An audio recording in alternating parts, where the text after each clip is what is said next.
ফেরা পরিবার উদ্যোগে ৩১ March Eid special sports fest অনুষ্ঠিত হয় লালমনিরহাটে হাতীবান্ধা উপজেলার টংভাঙ্গা ইউনিয়নের ২ নং ওয়ার্ডে। দেশের বিভিন্ন স্থান থেকে কাজের সন্ধানে পালানো মানুষ ফিরে এসে পরিবার পরিজন নিয়ে আনন্দে মেতে ওঠেন। গ্রাম বাংলার ঐতিহ্যবাহী হাড়িভাঙ্গা, দড়ি খেলা, মোরগ লড়াই সহ নানা হারানো খেলায় অংশগ্রহণ করেন স্থানীয়রা। ছোট বড় সবাই। অনুষ্ঠানে উপস্থিত ছিলেন এলাকার গণ্যমান্য ব্যক্তিবর্গ।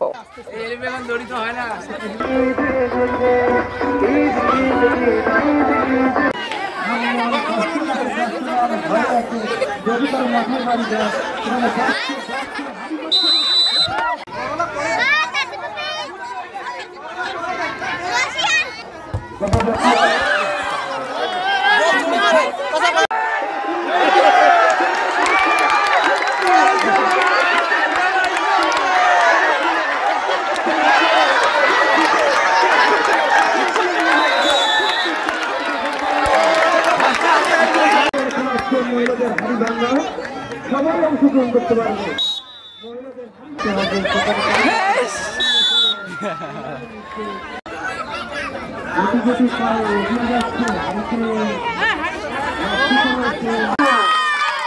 প্রথম পুরস্কার আমরা পেয়েছি।